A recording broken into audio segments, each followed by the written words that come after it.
नमस्कार, आप देख रहे हैं विस्तार न्यूज और विस्तार न्यूज के खास कार्यक्रम में बहुत स्वागत है आपका और मैं हूं आपके साथ अंचल शुक्ला। श्रावण का मास चल रहा है और ऐसे में शिव भक्ति से पूरा देश सराबोर है और एक कथावाचक कह लें, संत कह लें, गृहस्थ संत कह लें, हमारे साथ में हैं जिन्होंने शिव भक्ति की अलग जगाई है। बाबा महाकाल की नगरी के आसपास से ही आने वाले सीहोर की धरती, निश्चित सी बात है आप लोग अंदाजा लगा रहे होंगे और सही समझ रहे हैं। आज हमारे साथ पंडित प्रदीप मिश्रा जी हैं। बहुत स्वागत है आपका विस्तार न्यूज में पंडित जी। श्री शिवाय नमस्ते। श्री शिवाय नमस्ते। पंडित जी, सबसे पहले तो मेरा सवाल यही है कि जिस तरीके से आपने अलग जगाई है पूरे देश में शिव महापुराण के माध्यम से, और शिव भक्तों का एकदम से जो तादाद है वो देश में बढ़ी है, उन पर विश्वास बढ़ा है, चाहे वो महाकाल को ले लें, चाहे बाबा महामृत्युंजय को ले लें और भी जितने भी धाम हैं शिव के, तो इसको आप कैसे देखते हैं? देखिए, सभी श्रोताओं को श्री शिवाय नमस्तुभ्यम। देवाधिदेव महादेव तो पूर्व से ही शिव भक्त जो हैं भगवान शंकर को मानते आए हैं।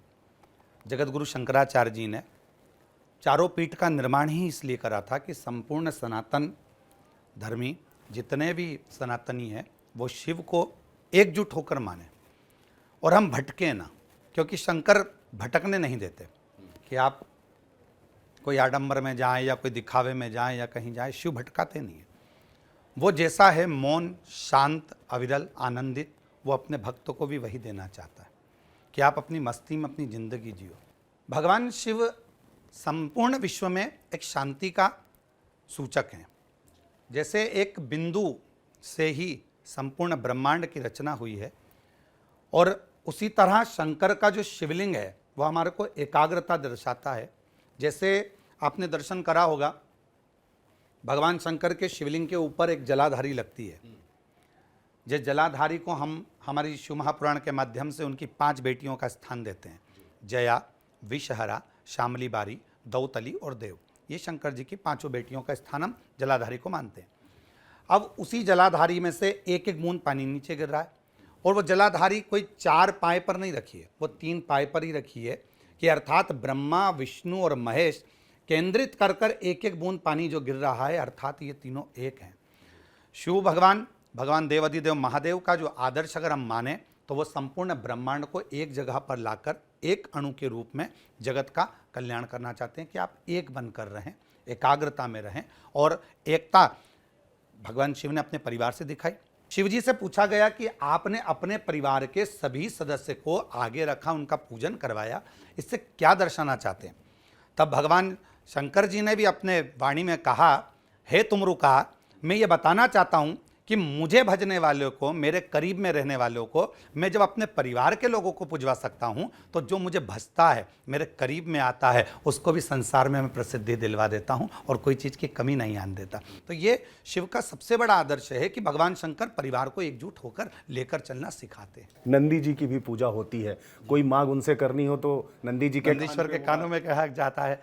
भगवान नंदीश्वर के कानों के पास में जाकर, यहाँ तक हमारे यहाँ लिंग पुराण में, नर्मदा पुराण में, कुर्म पुराण में, स्कंद पुराण में और शिव महापुराण में वर्णन आता है कि माँ जगतजननी बहुत तप कर ली। माता ने, ये श्रावण का महीना तप की साधना का ही है, माँ अम्बा पार्वती जी ने खूब तप करा। उनका नाम अर्पणा पड़ गया क्योंकि वो पत्तों का सेवन करती थी और कुछ लेती ही नहीं थी। पत्तों को छोड़कर केवल नासिका के एक छिद्र से श्वास लेना और दूसरे से छोड़ना। माता ने दूसरा क्रम और अपनाया कि एक ही छिद्र से नासिका के श्वास लेना और एक ही से छोड़ना। तब शिव जी प्रसन्न ही नहीं हुए। तब माता अर्पणा को लगा कि जरूर कोई बात है, अब मैं किससे कहूँ।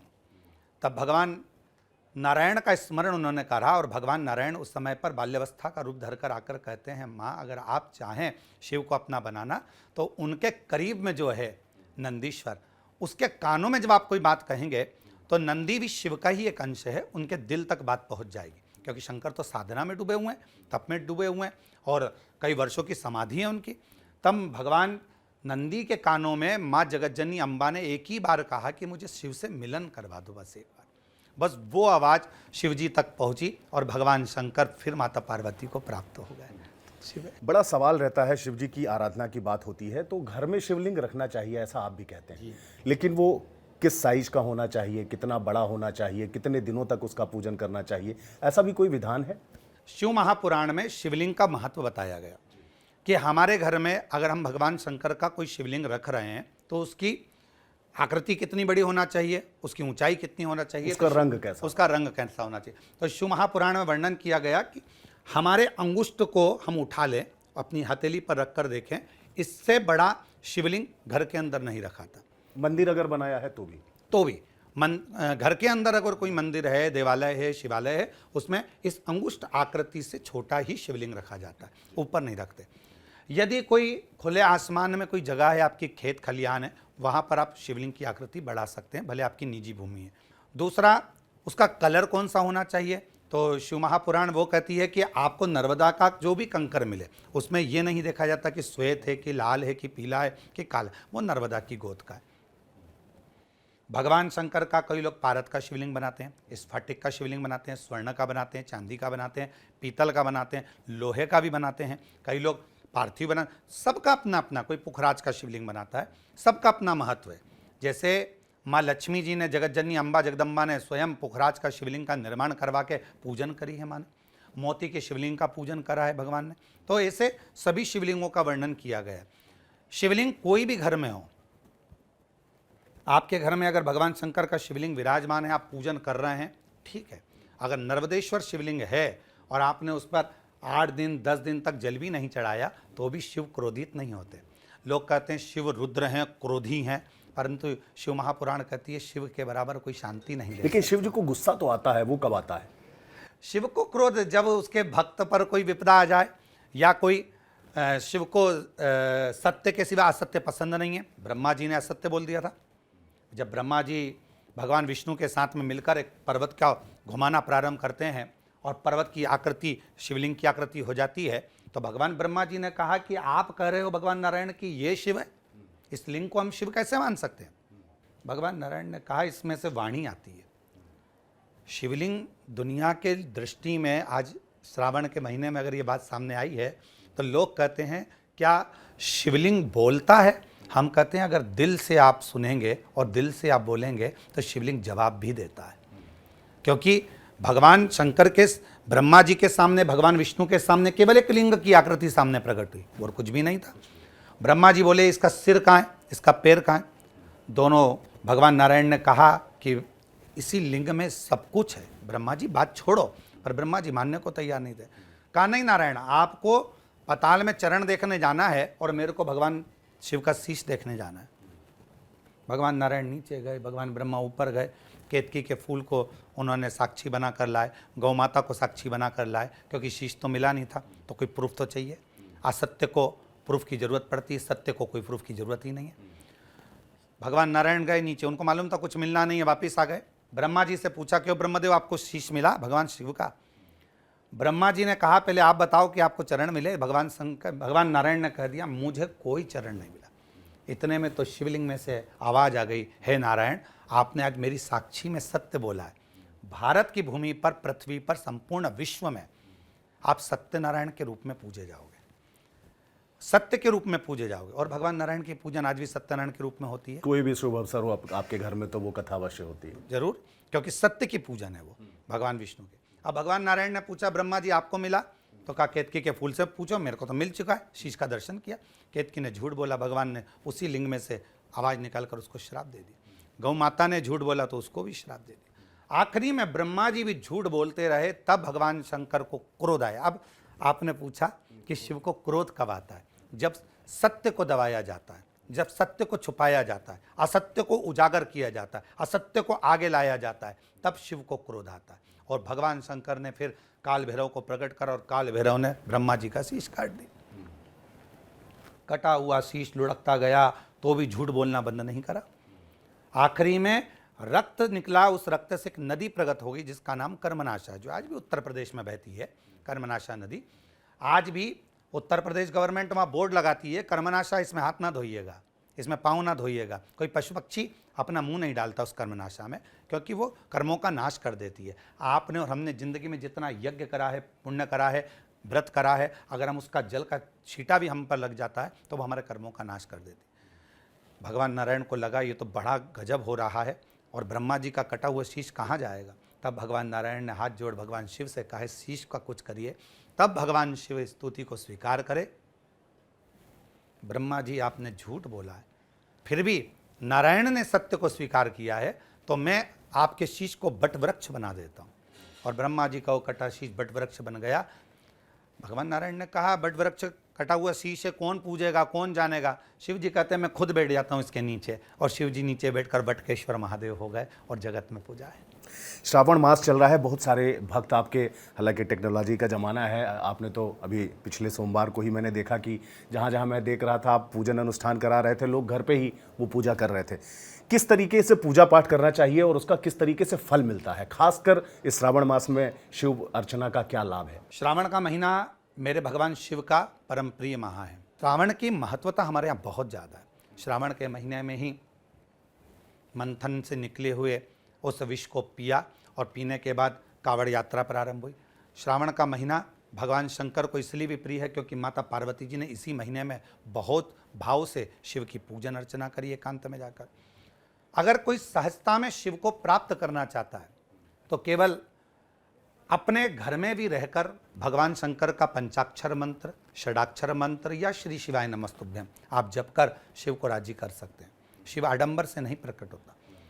कई लोग कहते हैं कि बहुत अच्छे वस्त्र पहनना पड़ेंगे, बहुत कपड़े चेंज करना पड़ेंगे, कलर बदलना पड़ेगा। शिव जी को पाने के लिए कपड़ा बदलने की नहीं, कलेजा बदलने की जरूरत। तो कुंवारी महिलाओं के लिए, बेटियों के लिए कहा गया है कि मनचाहा वर के लिए ये सावन का सोमवार का व्रत रखा जाता है। बिल्कुल बिल्कुल। इस बात में कितनी सच्चाई है और आधार क्यों नहीं। माता पार्वती जी ने व्रत रखा था, उमा जी ने महेश जी को पाने के लिए व्रत रखा था। माता पार्वती जी के जो पूर्व के अवतार हुए हैं जितने भी, कात्यायनी, कुष्मांडा, स्कंदा, हर अवतार में माता पार्वती जी ने व्रत रखा है भगवान शिव को पाने के लिए श्रावण के महीने में। और हम तो कहेंगे आज के समय में नवयुवक बेटा बेटियों को भी हम कहेंगे आप ज़्यादा कुछ नहीं कर सकते तो शिवालय में दर्शन करने जरूर जाओ, भगवान शंकर के मंदिर जरूर जाओ। और शिवालय तक भी नहीं जा सकते तो अपने घर में जो माता पिता विराजमान है उनको भी शिव पार्वती मानकर प्रणाम करिए, वो भी वर देते हैं। तो ऐसा नहीं, शंकर को किसी भी रूप में मान सकते हो आप, शिव को शिव के रूप में। और पूजन का विधान तो देखिए शिव महापुराण में बहुत सारे विधान है, अलग अलग तरीके आसानी से जो घर में किया जाए, जो आसानी से कर सकते हैं। तो एक लोटा जल सारी समस्या का हल। ये पूरे देश में आपका एक लोटा जल जो है, इसके पीछे का क्या राज है, क्या रहस्य है, सब जानना चाहते हैं। देखिए इसके पीछे का रहस्य तो भगवान राम जी ने भी एक लोटा जल चढ़ाया है लंका पर चढ़ाई करने से पहले, भगवान कृष्ण ने भी एक लोटा जल चढ़ाया है। ऐसा कोई देवता, कोई भी ऐसा देव हो जिसने शिव जी को एक लोटा जल ना चढ़ाया हो, सबके प्रमाण है। पार्वती जी भी चढ़ा रही हैं, सती जी भी चढ़ा रही हैं, माँ जानकी भी चढ़ा रही हैं, पांडवों ने भी चढ़ाया है, पांडवों ने भी चढ़ाया, माँ कुंती ने चढ़ाया। ऐसा कोई नहीं बचा जिसने शिव जी को एक लोटा जल नहीं चढ़ाया। और आज पूरा विश्व चढ़ा रहा है और अपनी समस्या का हल कर रहा है। आपने अभी कहा कि कौन ऐसी पत्नी है जो अपने पति का कटा हुआ सर देख पाएगी, लेकिन समाज देखिए किस तरफ जा रहा है। अभी इंदौर में ही घटना हुई, आपने देखा, सोनम नाम की एक महिला ने अपने ही पति का, अभी नया नया विवाह हुआ था, उसके उत्तम जीवन की याचना करने की बजाय उसकी अपराधी बन गई।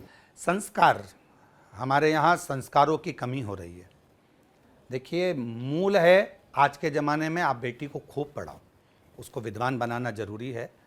कन्यादान में कुछ मत दीजिए पर शिक्षा दीजिए बेटी को। शिक्षा से बड़ा कोई कन्यादान नहीं है, पर शिक्षा के साथ में संस्कारों का होना जरूरी है। आपने जैसे कहा कि इंदौर में घटना घटी, हम कहेंगे संस्कारों की कहीं कमी थी इसलिए वो घटना घटी।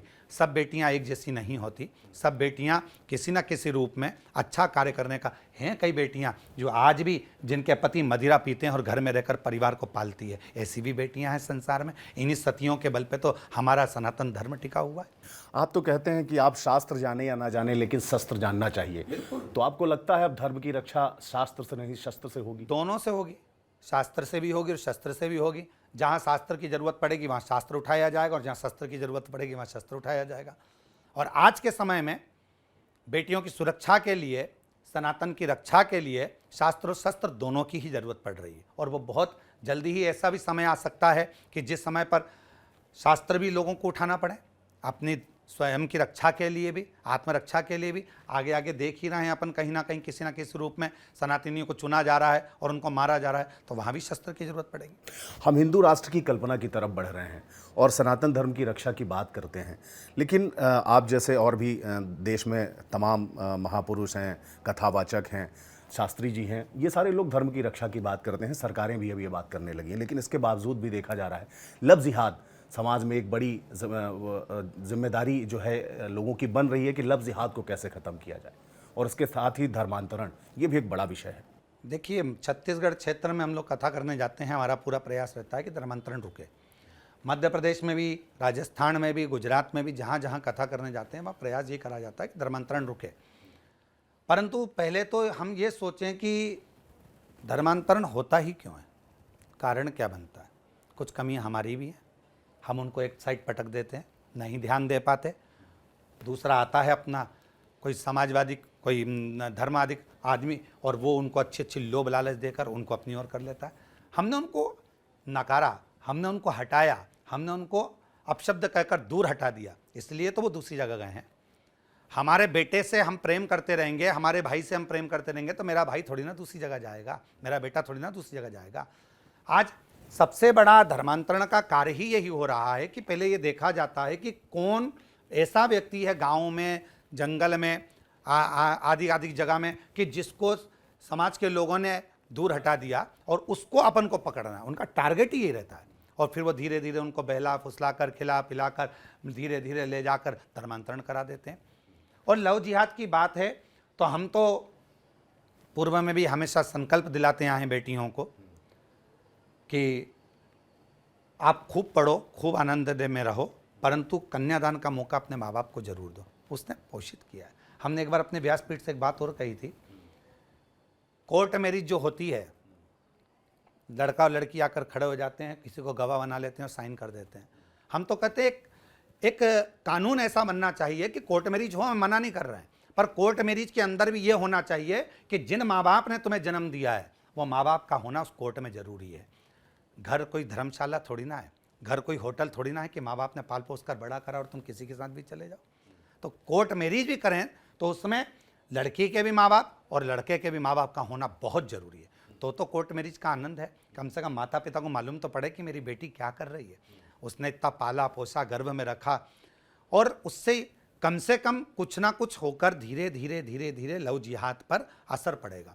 ये जो नए नए तरह के षड्यंत्र अपनाए जाते हैं, बेटियों को खूब मोबाइल का बैलेंस दिखाकर या चाउमीन खिलाकर या गाड़ियां दिखाकर, जो हमारे सनातन धर्म आजकल की तो धमकाकर, हाँ वो भी चल रहा है, नशे की लत लगाकर वो भी चल रहा है। तो ये सब चीज़ें कंट्रोल में आएंगी, और इसको कंट्रोल दो जगह से हो सकता है, एक तो सरकार करे और दूसरा हमारे घर के संस्कार करें। व्यासपीठ से कई बार आप कई ऐसे टोटके भी बताते हैं जो कि चर्चा में रहते हैं, उसके पीछे का आधार क्या है और कितना लगता है आपको ये कि जायज़ है और उसका असर होता है, लोगों को उसका फ़ायदा मिलता है? क्यों नहीं होता है? अगर विश्वास से आप अगर एक बेलपत्र चढ़ा रहे हैं तो वो शिव स्वीकार कर रहा है। अगर विश्वास है तो मानो तो मैं गंगा माँ हूँ, ना मानो तो बहता पानी। अगर विश्वास है तो हमारी गंगा के जल में आज तक कीड़ा नहीं पड़ता, विश्वास का ही तो प्रतीक है।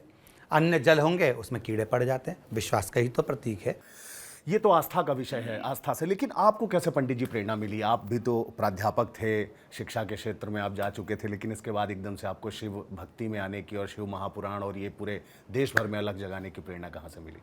जब बाल्यावस्था थी, कुछ नहीं था, परिवार का बहुत समय बेकार था, कुछ नहीं था, शिव मंदिर में चले जाते थे, वहीं झाड़ू पोछा लगाते रहते थे, शिव जी को बाल्टी भर भर स्नान कराते रहते थे, श्रृंगार कर देते थे पत्तियाँ तोड़कर पेड़ों की। मंदिर में कोई इक्का दुक्का कोई आ जाता था, कुछ चढ़ाता था या कुछ देता था, पा लेते थे प्रसाद के रूप में। उस समय पर तो कुछ भी नहीं था, तो हो सकता है कि भोजन का ही लालच रहा हो कि शिव जी के पास जाएंगे तो थोड़ा कुछ मिलेगा, पर मालूम नहीं था कि मेरे शंकर भगवान वहाँ जल चढ़ाने का, झाड़ू लगाने का, पोछा लगाने का निमित्त बना लिया, उनका श्रृंगार करने का निमित्त बनाकर इतना फल दे देंगे, ये नहीं मालूम था। वो कहते हैं कि तू मेरी चर्चा कर कर देख, मैं तेरी चर्चा करा दूंगा। हमें तो लगता है वही शिव की चर्चा है। क्या बात है। तो आपको कथावाचक माना जाए या संत कहा जाए या गृहस्थ संत कहा जाए? हम तो अच्छे कथाकार भी नहीं हैं, क्योंकि हमें कथा करना ही नहीं आता ज़्यादा। हम अच्छे संत भी नहीं हैं क्योंकि हमने घर नहीं त्यागा। हम गृहस्थ संत भी नहीं हैं क्योंकि गृहस्थ संत का भी एक लक्षण होता है कि वो घर में रहकर तप करे, साधना करे। हमें तो बाहर बाहर भागना पड़ता है। तो बस ये जरूर है कि मैं तो मेरे बाबा के चरणों का एक दास हूँ और मेरे बाबा ने मुझे जन्म दिया है, शिव जी ने, तो उनके चरणों की सेवा होती रहे। वो वाणी से हो, चाहे हाथ से हो, चाहे अपनी दृष्टि से हो, कैसे भी हो, बस मेरे बाबा की सेवा हो। अच्छा, जस के साथ अपजस तो आता ही है, तो कई अपजस भी आपके हिस्से हैं। अगर कई जस है तो अपजस भी हैं। वो तो सबसे ज़्यादा है। सबसे ज़्यादा है। तो लेकिन आप लोग तो ऐसे हैं जो समाज को मार्गदर्शन देते हैं, समाज को जीने का, बात करने का तरीका बताते हैं, पर ऐसा कई बार ऐसा क्यों हो जाता है, आप जैसे कथावाचकों से कहें, संतों से कहें, कि फिर माफ़ी भी मांगनी पड़ जाती है? देखिए, माफ़ी तो मांगना, अपन तो मनुष्य है ना, बड़प्पन है। मनुष्य है ना, मानव देह है। मानव ही तो गलती करता है और मानव ही गलती करेगा। गलती का पुतला ही मनुष्य को बनाया गया है, उसमें क्या दिक्कत? हम कोई भगवान तो है नहीं। भगवान का कार्य है क्षमा करना और हमारा काम है गलती कर कर माफ़ी भी मांगना और उसको क्षमा करना। वो क्षमा करेगा। गलती मानव से ही होती है और मनुष्य ही गलती करता है। प्रेमानंद जी महाराज जी से कोई बात हुई आपकी फिर कभी इसके बाद? देखिए, मैं ब्रज जाता अब गोवर्धन नाथ जी की परिक्रमा करने के लिए। आज तक हमारी ना कोई फ़ोन पर बात होती है और ना कोई हमारी मुलाकात हुई है। वो राधे राधे जपते हैं, हम हर हर महादेव जपते हैं। शिव और राधे कोई अलग नहीं, सब एक ही हैं और शिव तत्व एक ही है। आपका भी वही ध्येय है, राष्ट्र निर्माण की भावना आप भी। लेकिन कई बार ऐसा होता है, आरोप लगता है। मैं देखता हूँ जब भी कोई कथावाचक हो, संत हो, जब भी कोई बात करते हैं तो उन पर आरोप लगता है भारतीय जनता पार्टी का प्रचारक होने का। और कई बार ऐसा होता भी है कि मोदी हो या अमित शाह जी हों, उनके कामों की सराहना भी उस दौरान व्यासपीठ से भी हो जाती है। तो ये आरोप को आप कितना सही और गलत मानते हैं? हम तो ये नहीं देखते कि ये भाजपा है या कोई अन्य पार्टी है। आप अच्छा करेंगे, हम आपके लिए बोलेंगे। व्यासपीठ तो सबकी सराहना करने के लिए कि कोई अच्छा कर रहा है, प्रेरणा दे, उसकी प्रेरणा देना है अपने को, कि बताना है कि इसने अच्छा करा तो आगे कोई आए तो वो भी अच्छा करे। इसमें यह नहीं देखा जाता कि ये कौन सी पार्टी का है। किसी व्यक्ति ने, मोदी जी ने अच्छा करा या अमित शाह जी ने अच्छा करा तो उनका हमने व्यासपीठ से गुणगान गा दिया। और भी अगर कोई पार्टी वाले अच्छा करेंगे तो उनका भी गुणगान हम गाएंगे। उसमें क्या दिक्कत है? किसी संत को, साधु को या ब्राह्मण को किसी पार्टी का नहीं मानना चाहिए, बल्कि यह मानना चाहिए कि वो किसी की प्रेरणा, किसी को बोलकर, किसी को लक्ष्य बनाकर बोलकर प्रेरणा दे रहे हैं कि आप ऐसा करिए, आने वाले समय को आप भी ऐसा संभालिए जिससे तकलीफ ना हो। तो ये पार्टी विशेष वाली बात नहीं है। हिंदू राष्ट्र की का समर्थन करते हैं आप? हिंदू राष्ट्र की क्यों नहीं? हिंदू राष्ट्र तो पहले भी था और आज भी और आगे भी रहेगा। सिल ठप्पे लगना रह गए होंगे तो लग जाएंगे। तो ये शिव महापुराण के माध्यम से ही आप अलग जगाते रहेंगे, राष्ट्र एकता का संदेश देते रहेंगे। कई बार तो कहते हैं लोग कि आप राजनीति में भी जा सकते हैं। कभी कोई ऑफर मिला या आएगा तो? हमारे को शौक ही नहीं है राजनीति में जानने का, क्योंकि सत्ता का नशा, जिसको कुर्सी का नशा हो वो सत्ता में जाने का प्रयास करे। हम तो बाबा के चरणों के दास हैं, उसके चरणों में रहने का आनंद है। सत्ता की कुर्सी का नशा नहीं, उसके चरणों का नशा है। नहीं, सेवा का एक माध्यम तो वो भी सेवा तो ये भी हो रही है, उसमें क्या है? वाणी के माध्यम से एक बार बोलते हैं सब हिल जाते हैं, तो उसमें क्या दिक्कत है? बोल तो अभी भी रहा है। अच्छा, आपको क्या लगता है, थोड़ा सा राजनीति की बात कर लेते हैं, क्योंकि आपके जो भक्तों की संख्या है वो बहुत बड़ी है, बहुत बड़े समर्थक हैं आपके, अनुयायी हैं आपके। मध्य प्रदेश की राजनीति को लेकर के क्या कहना चाहेंगे आप? जिस तरीके से मुख्यमंत्री डॉक्टर मोहन यादव, इससे पहले शिवराज सिंह चौहान, उससे पहले बाबूलाल गौर, उससे पहले उमा भारती और उससे पहले कांग्रेस दिग्विजय सिंह, तो मध्य प्रदेश में ऐसा कौन सा राजनेता है जो आपको भाता है, उसके काम आपको ठीक लगते हैं? मध्य प्रदेश में जितने भी मुख्यमंत्री अपनी गादी पर बैठे, उन्होंने हमारे मध्य प्रदेश को गौरवान्वित किया है और मध्य प्रदेश को आगे बढ़ाने का प्रयास किया है। आज भी वर्तमान के मुख्यमंत्री डॉक्टर मोहन यादव जी जो बैठे हुए हैं, वो हमारे मध्य प्रदेश को ऊंचाइयों की ओर लेकर जा रहे हैं। उनकी सोच, उनका विचार और उनकी कार्यशैली एक अलग ढंग की है।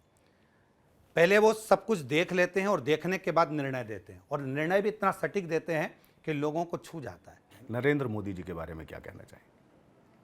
शिव भक्त हैं, भगवान शंकर के उपासक है और सब्र वाला उनके पास सबसे बड़ा रत्न है। एक उनके पास रत्न है सब्र का। शायद दुनिया के लोगों के पास में आज वो सब्र नहीं है और वो सब्र अपने पास रखते हैं, और जिसके पास सब्र होती है उसके पास सब कुछ होता है।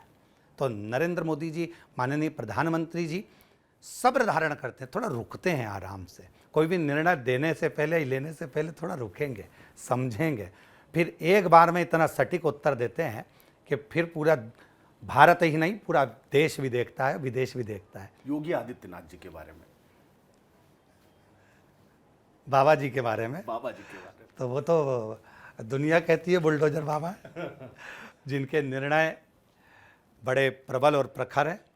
और आप देख ही रहे कांवड़ यात्रा का कितना भारी भारी निर्णय दिया। कौन दे सकता है ऐसे भारी निर्णय कि ये नाम चेंज करवाओ तो ये करवाओ तो वो करवाओ। निर्णय प्रखर है उनके, और उस निर्णय के कारण मैं माननीय योगी जी को इसके लिए साधुता दूंगा। सनातन का एक सबसे बड़ा चेहरा है, सनातन धर्म के लिए सबसे बड़ी जागरूकता है। आज नवयुवक बेटा बेटी उनको देखकर जागरूक होते हैं कि कोई बैठा है सनातन को आगे बढ़ाने के लिए। पंडित जी, मेरा आखिरी सवाल है कि कुबेरेश्वर धाम ये नाम कैसे आपके मस्तिष्क में आया? क्योंकि आप तो शिव भक्त हैं, तो क्या अर्थ हुआ इसका कुबेरेश्वर? कुबेरेश्वर धाम का महत्व ये है कि जब मेरे जैसे कंगाल को मेरे बाबा ने पकड़ लिया हाथ, जिस समय ना शिक्षा के लिए मेरे पास धन था, ना भोजन के लिए अन्न भाग था, ना वस्त्र था, दोस्तों के वस्त्र पहनकर पेपर देने चले जाते थे, तो मेरे जैसे को संभाल लिया मेरे बाबा ने। तो कुबेर भंडारी किसी भी साधारण से साधारण व्यक्ति को भी संभाल लेंगे और उसका भंडार जरूर भरेंगे, इसलिए इस धाम का नाम कुबेरेश्वर धाम रखा। हिंदू राष्ट्र के लिए और हिंदू धर्म पर अपनी आस्था रखने वाले और सनातनियों के लिए कोई संदेश देना चाहेंगे? सभी से इतना जरूर कहना चाहूँगा कि एक रहें, नेक रहें, एकजुटता में ही अपनी एक आनंदता है। जैसे पूर्व में माननीय योगी जी ने भी एक नारा दिया था कि बटोगे तो कटोगे, इसलिए एकता ही हमारे सनातन धर्म की मूलता है। आप जितने एक रहोगे उतने अपने जीवन में आगे बढ़ते चले जाएंगे और हमारा राष्ट्र मजबूत होता चले जाएगा। बहुत बहुत धन्यवाद पंडित जी विस्तार न्यूज़ से बात करने के लिए।